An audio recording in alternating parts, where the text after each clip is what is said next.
بسم اللہ الرحمن الرحیم۔ السلام علیکم۔ ایک دفعہ پھر میرو کی کہانی کے ایپیسوڈ نمبر 75 میں آپ لوگ کی خدمت میں حاضر ہیں۔ ناظرین، آج یہ ڈیلی ہم سفر کے سوداگر نمبر 2 کے جو کتاب ہے اس کا آخری کہانی ہے۔ اس کے بعد اگر زندگی رہے گی تو اگلے قسط شروع کریں گے۔ تو چنانچہ ناظرین، آج کا اسٹوری ہے فیملی کی قربانی، یعنی بال بچوں کی قربانی۔ کہتے ہیں کہ ایک علاقے میں 2 بھائی رہتے تھے اور دونوں میں آپس میں بہت اچھے تعلقات تھے اور ایک دوسرے کے گہرے خواہش مند اور نیک اور خیرخواہ تھے۔ تو چنانچہ بڑے بھائی کا شادی ہو گیا اور بڑے بھائی کے 2 بچے ہو گئے، لیکن دونوں کا گزر بسر اور زندگی معمول کے مطابق بہت تنگ اور سست روی کا شکار تھے، اور ملک کے حالات اور اس کے کنڈیشن کچھ ایسے تھے کہ دونوں کا مشکل سے گزارا چلنے لگا۔ تو ایک دن بڑے بھائی نے آئیڈیا کر کے پوچھا کہ چلو ہم لوگ کا ادھر زندگی کا ابھی گزارا بہت مشکل سے ہو رہا ہے، لہذا ہم لوگ اپنی زندگی اور روزی روٹی کو اور اپنی زندگی کو سکھ اور صحیح گزارنے کے لیے جگہ کا انتخاب کرتے ہیں، مطلب ادھر سے مائیگریشن کرتے ہیں اور نقل مکانی کر کے دوسرا جگہ میں چلے جاتے ہیں، شاید ہم لوگ کے حالات زندگی تھوڑا بہتر ہو جائے۔ تو ناظرین، چھوٹے بھائی نے بولا کہ میرے کو کوئی اعتراض نہیں ہے، اگر آپ لوگ جانے کے لیے تیار ہیں تو ہم بھی آپ کے ساتھ چلنے کے لیے تیار ہیں۔ تو ناظرین، چنانچہ دوسری جب صبح ہو گیا تو دوسری صبح سب انہوں نے اپنے سامان وغیرہوں کو لے کے پورا سمندر کے کنارے گئے اور وہاں ایک کشتی کو کرایہ کیا اور اس کو بولا کہ ہم لوگ کو اس کشتی میں بٹھا کے دوسری کنٹری میں لے کے جائیں، مطلب ادھر سے مائیگریشن کر کے دوسرے سائڈ میں لے کے جائیں تاکہ ہم لوگ وہاں اپنے کچھ نئے پڑاؤ دیکھیں اور وہاں اپنے زندگی کے بارے میں کچھ سوچ سمجھ رکھیں۔ تو چنانچہ ناظرین، انہوں نے اپنے سامان وغیرہوں کو کشتی میں ڈالا اور کشتی کے جو اندر جو کشتی ران تھے اس کے ساتھ بیٹھ گئے اور انہوں نے سمندر میں اپنا رخ کو اپنے سفر کی طرف کیا، اور کشتی بھی ہوا کا ساتھ کھیلتا ہوا اور اپنے سفر میں گامزن ہو گیا۔ ناظرین، سمندر کا سفر تھا اور بہت دور وقتوں کے ساتھ بہت دور تک چلے گئے، اور ایک جگہ ایسا آیا کہ انہوں کے کشتی کو ایک بڑا طوفان نے پکڑا۔ تو طوفان کی زد میں آ کے کشتی بہت کمزور تھا، اور اس کے اوپر جو کپڑا لگا ہوا تھا وہ کپڑے کو بھی کشتی کے ہوا کے اتنا زور تھے کہ طوفان نے اس کے وہ کپڑے کو بھی پاٹ دیا، اور ابھی کشتی چلنے اور جانے کے بالکل قابل نہیں ہو رہا۔ کشتی ایسا کنڈیشن میں آ گیا کہ ابھی نہ پیچھے جا سکتا ہے نہ آگے جا سکتا ہے، وہ اپنے آخری درجے میں پہنچا اور ابھی ڈوبنے کا قریب میں ہو گیا۔ تو ناظرین، جب کشتی ڈوبنے کا قریب میں ہو گیا تو کشتی ران کے مالک نے بولا کہ ابھی ہم لوگ کا کشتی کا بچنے کا امکان بہت کم ہے، لہٰذا آپ لوگ ایسا کریں کہ کشتی کو تھوڑا ہلکا کرنے کے لیے اور اس کا وزن کو تھوڑا بھاری ہے، تھوڑا ہلکا کرنے کے لیے آپ لوگ اپنے سامان کو سمندر میں پھینک دیں۔ تو چنانچہ ناظرین، دونوں بھائی مل کر انہوں نے اپنے پورے سامان کو کشتی سے اتار کے پورا سمندر میں پھینک دیا۔ جب ناظرین انہوں نے پورے سامانوں کو سمندر میں پھینک دیا تو کشتی تھوڑا ہلکا ہو گیا اور دھیرے دھیرے تھوڑا آگے چلنے لگا۔ ناظرین، جب دھیرے دھیرے آگے چلنے لگا تو جب طوفان کا زور اور بھی شدت کرتا ہوا اور آگے تھوڑا جانے کے بعد انہوں نے پھر کشتی کو اپنے لپیٹ میں لے لیا، اور پھر بری طرح کشتی کو اس نے نقصان دینے کا کوشش کیا، اور ناخدا یعنی اس کا کشتی ران نے بولا کہ ابھی ہم لوگ کا کشتی اور بھی زیادہ مشکل ہو گیا اور ابھی وہ چلنے کے قابل نہیں ہے۔ تو لہٰذا سب آدمی حیران ہو گئے۔ تو اس نے بولا کہ ابھی ہم لوگ کو قربانی دینا پڑے گا، جتنے بندے ہم لوگ کشتی میں سوار ہیں تو ایک کو یعنی اپنے آپ کو قربانی دینا چاہیے، اپنے آپ کو پھینکنا چاہیے تاکہ کشتی تھوڑا ہلکا ہو جائیں اور آگے چلنے کا قابل رہیں، اگر نہیں تو ہم لوگ پورا آدمی کشتی کے ساتھ غرق ہو کے ڈوب جائیں گے۔ تو ناظرین، جب کشتی ران نے ایسا بات کیا تو مرد نے ادھر ادھر نظر دہرایا تو اس نے دیکھا کہ اس کی بیوی اس کو دیکھ رہا ہے اور بار بار اس کے بھائی کا طرف دیکھ رہا ہے، اس کا اشارہ ایسا چل رہا ہے کہ ابھی اگر کشتی کچھ قربانی چاہیے تو تم اپنے بھائی کو پھینک دو، لہذا تھوڑا کشتی ہلکا ہو جائے اور ہم لوگ کا جان بچ جائے۔ لیکن ناظرین، اس کا بھائی تو بہت سمجھدار انسان تھا، تو اس نے کیا کیا کہ اس نے کسی کو پوچھے بغیر انہوں نے اپنے ایک اولاد کو ہاتھ میں پکڑا اور پھینک دیا، اور اس کا اولاد جب کشتی سے مطلب فارغ ہو گیا تو کشتی کو اور بھی تھوڑا زور آنے لگا اور دھیرے دھیرے اور ہلکا ہو کے آہستہ آہستہ چلنے لگا۔ ناظرین، انہوں نے شکر ادا کرتے ہوئے کہ ہم لوگ کا جان بچ گیا، لیکن تھوڑا آگے جانے کے بعد کشتی کو پھر طوفان نے زیادہ اور بھی کینچا تانی کیا، اور اس کینچا تانی میں طوفان سے جو کشتی کا ٹکراؤ تھا اور بھی زیادہ ہو گیا اور کشتی پھر ڈوبنے کا قریب ہو گیا۔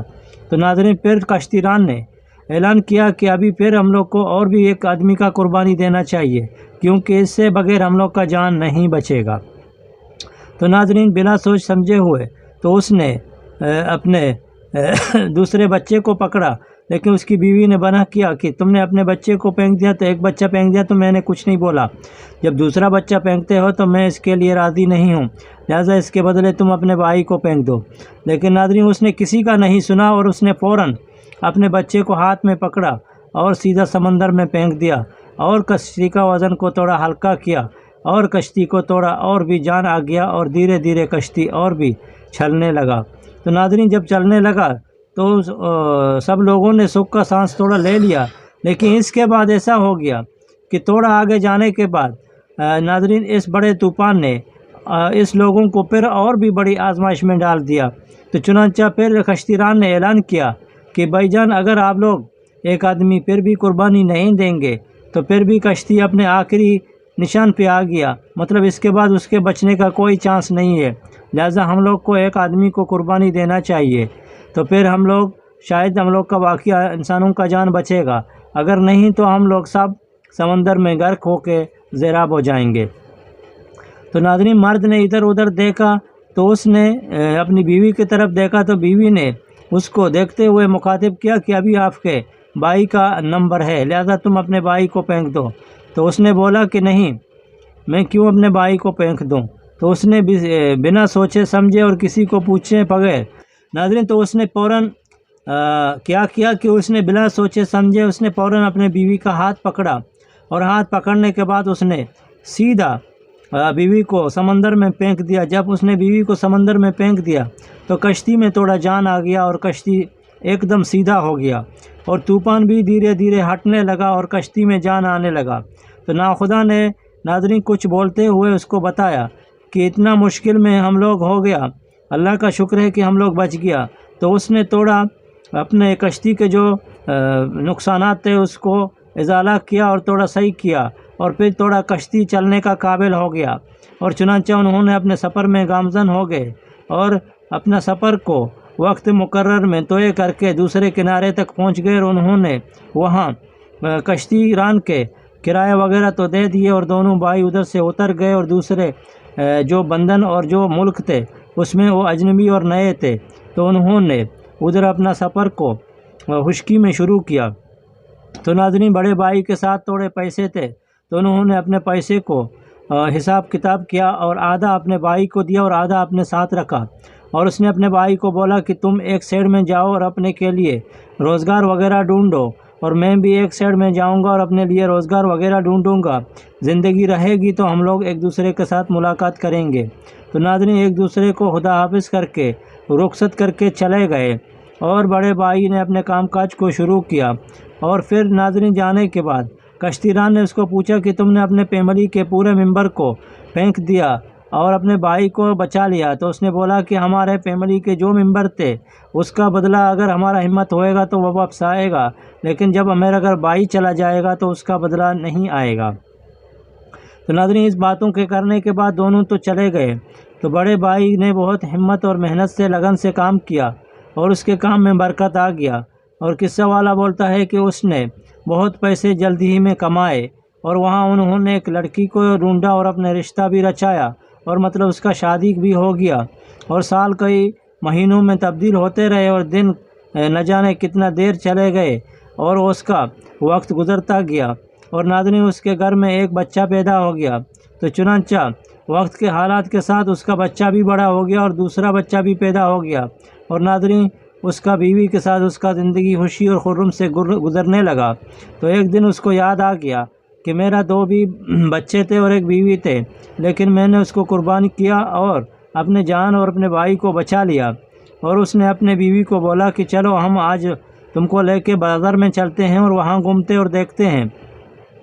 تو ناظرین انہوں نے اپنے بیوی کو لیتے ہوئے بازار میں گیا۔ جب بازار میں گیا تو وہاں گھومنے کے بعد اس نے پرانے خیالات دل میں لائے، اور اس دل میں لائے ہوئے خیالاتوں کے ساتھ اس کے شیطان نے اس کو بہت ستایا، اور اس کے آنکھوں میں آنسو آ گیا، اور اس کے دل کے اندر کے پرانے گہرے زخم بھی دوبارہ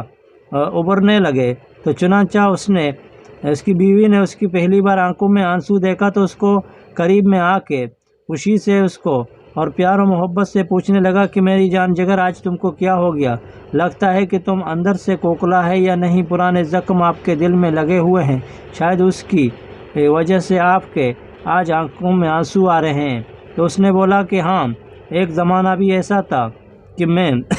اپنے 2 بیٹوں کے ساتھ اور اپنے بیوی کے ساتھ سفر کرتا رہا۔ ہم لوگ ایک راستے میں آیا اور سمندر میں ہم لوگ کو ایک طوفان پکڑا، اور طوفان کی وجہ سے ہم لوگ کا پورا سامان بھی وہاں غرق ہو گیا۔ آخر بھی اس کشتی نے ہم لوگ کا جان بچانے کے لیے قربانی مانگا۔ تو قربانی کے توسط نے میں نے یکے بعد دیگرے اپنے دونوں بیٹوں کو قربان کیا، اور آخر کار میں نے اپنے بیوی کو بھی پھینک دیا، اور اس سے ہم لوگ کا جان تو بچ گیا اور ہمارا بھائی بھی بچ گیا۔ اگر اس دن میں اپنے بھائی کا جگہ